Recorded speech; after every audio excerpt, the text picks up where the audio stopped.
네, 학교를 떠나는 청소년이 해마다 늘고 있습니다.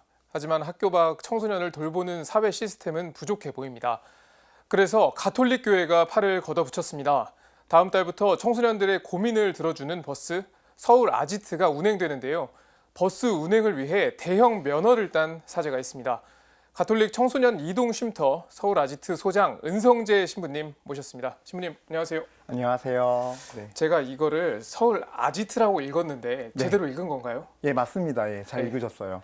이름이 좀 독특합니다. 어떤 의미가 담겨 있는 건가요? 그 서울 아지트를 쓸 때는 AGT로 써요. 네네. 그래서 실제로 많은 사람들이 AGT로 읽는데 네. 아지트고요. 이 이름은 우리 성남에 계신 지금 오블라티 선교수도회의 김하동 신부님께서 주신 이름이에요. 아, 네. 원래 예전에 안나의 집 하시면서 노인들을 돌보고 사회복지에 힘쓰시다 보니까 청소년들을 알게 됐고 그 청소년들이 문제가 많다는 걸, 어려움이 많다는 걸 알게 됐어요. 그래서 처음에는 아지트, 아이들을 지켜주는 트럭이라는 뜻인데 정말로 밥차 트럭을 운행하시다가 밥을 주는 게 문제가 아니라는 걸 또 알게 됐어요.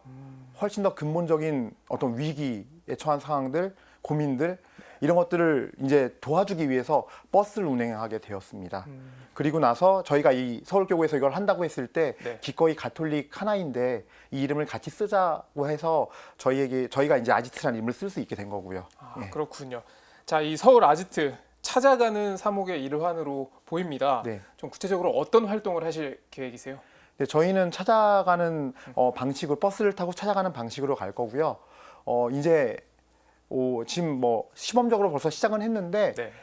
지금 매주 금요일 은평구에 있는 길마 어린이공원에서 오후 4시부터 새벽 1시까지 네. 그렇게 청소년들을 만날 예정이고 그다음에 또 매월 1회 둘째 주 목요일 오후 4시부터 밤 9시 반까지는 수유역 근처에 있는 네. 우이천이 있어요. 그쪽에 번창교 밑에서 저희가 또 청소년들을 만날 예정입니다. 찾아오는 청소년이 좀 있나요? 일단은 저희가 홍보를 하는 게 중요해요. 네. 홍보라고 해서 SNS에 이렇게 올리는 거를 얘기하는 게 아니라 저희가 직접 지역에 나가서 네. 그 리플렛과 뭐 사탕, 간식 같은 거를 직접 거리로 나가면서 거기 모여 있는 친구들에게 나눠줘요, 직접. 예. 그러면서 이제 그 친구들이 보고 또 관심을 갖고 오게 되는 거죠. 예. 그렇군요. 이 버스 운행을 위해서 대형 운전 면허까지 취득하셨다고 들었습니다. 예. 좀 운전 배우는 게 어렵진 않으셨어요? 운전 배울 때는 어려웠어요. 네. 제가 이제 처음에 딱 탔는데 느낌이 차가 아니라 네. 다른 기계 같은 느낌이에요. 네. 그리고 이제 이론적으로 생각을 할 수밖에 없는 게 운전석이 더 앞에 있어요. 네. 타이어보다. 그러니까 그런 것도 너무 생소했고 운전면허 시험장이라는 곳이 이렇게 우리 일반 길이랑은 또 달라요. 네. 되게 막 좁은 공간에 그렇죠, 예. 이렇게 길을 낸 거라서 사실은 시험이 더 어려워요. 그러니까 시험 볼 때는 진짜 긴장하면서 공식을 딸딸딸 외워서 네. 그 공식대로 했어요.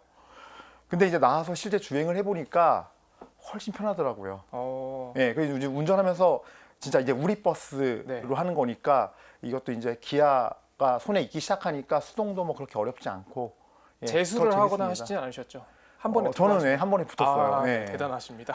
아니 정말로 그게 딱 시작했는데 앞에서부터 탈락 계속 뜨는 거예요. 빨간불이. 네. 중간에 하나 이제 딱 합격 네. 뜨고. 그러니까 긴장 엄청 했죠. 제가 29번째인가였으니까요. 그 중에서 이제 한 번에 합격할 확률이 낮을 정도로 좀 어려운 시험인데 청소년들을 위한 마음으로 한 번에 합격을 하신 아니 거예요. 아무 생각 없었어요. 어떻게든 해야지. 네. 이거 교구에서 지원해 주는 건데 한 번에 네. 해야 한다는 마음으로 그냥 아, 그렇군요. 청소년들이 뭐 떠오른 건 아니었고요. 네. 그냥 눈앞이 캄캄했는데 열심히 했죠. 아, 네. 축하드립니다. 자, 다시 학교 밖 청소년 이야기를 조금 해보면요. 네. 학교 밖 청소년이라고 해서 전부 문제아는 아니잖아요. 네네. 그런데 좀 사회의 시선은 곱지 않은 것이 현실입니다. 그렇죠. 좀 이런 사회적 분위기는 어떻게 보세요? 제가 이제 유튜브에서도 보실 수 있는데 직접 유튜브만 네. 해도요. 가출팸이라던가 그런 청소년들을 만난 그런 영상들 볼 수 있어요, 실제로. 근데 이제 그 인터뷰도 그렇고 실제 이제 실무자들의 어떤 증언들도 그렇고 네. 보통 10이면 9 정도는 부모와의 갈등 때문에 집을 나와요. 네. 예. 그러니까 우리가 가출했으니까 그들이 문제하라 하고 하기 전에 더 이상 집이 집일 수 없고 가정이란 말이 사라질 수밖에 없는 네. 그 어떤 부모와의 관계가 더 먼저라 생각해요. 네. 그러니까 저도 관심 갖고 이런 내용들을 자꾸 보다 보니까 진짜 그 청소년들이 문제일까? 오히려 우리 사회 내 기성세대가 더 기성세대의 어떤 그 아픈 자화상을 네. 보여주는 거고 부모들이 부모로서의 역할을 못하기 때문에 가정이 해체되는 게 아닌가. 그래서 그들이 집을 떠날 수밖에 없는 다른 가정을 찾는 것이 아닌가라는 생각을 합니다. 그리고 더 중요한 거는 30명이 한 반이면은 10명 정도는 사실은 내가 학교를 다녀야 되나? 라고 네. 고민을 해요. 네. 친구들이. 그러면은 이게 이제는 청소년들은 학교로 가는 거 입시에서 공부해서 하는 것이 인생의 행복이라고 느끼지 않는다는 건데 네. 과연 그거를 좋지 않은 시선 그들을 일탈자라고만 봐야 할까? 예, 어쩌면 우리 어른들의 어떤 이건 책임이자 잘못된 모습이 아닌가라는 생각도 하게 됩니다. 너무 어른들의 시선에 끼워 맞출 필요가 없다는 말씀이시죠. 그렇죠. 예, 청소년들은 기본적으로. 다, 네. 예, 그렇군요. 그렇죠. 자, 그러면 우리 학교 밖 청소년들에게 또는 좀 어려움을 겪고 있을 청소년들에게 한마디 해주신다면? 네. 그냥 제가 딱히 지금 뭐 케이스 바이 케이스라서 네. 이게 그때마다 다르겠지만 그냥 다 아우러져서 통틀어서 한다면은 내가 널 완전히 이해할 수는 없어도 네. 아 그래 내가 말로만이 아니라 정말로 함께 할게. 예, 사실 버스가 시작된 목적이 거기에 있고 정순택 주교님께서 이걸 시작할 때 저를 지명하시면서 네. 부탁했던 것 중에 하나가 예수님께서 교회가 원래 교회를 만드신 게 아니라 예수님께서는 매일 사람들을 찾아다니면서 네. 한 사람 한 사람들에게 최선을 다하지 않았느냐. 그 일을 해달라고 하셨고 네. 저보고 가르치거나 아이들 훈계하려 들지 말라고 네. 함께 해달라고 했거든요. 그래서 저 함께 해줄게라는 얘기를 하고 싶습니다. 마지막으로 한 번만 더 그 버스가 언제 어디서 운행되는지 한번 네. 좀, 말씀해 주시면.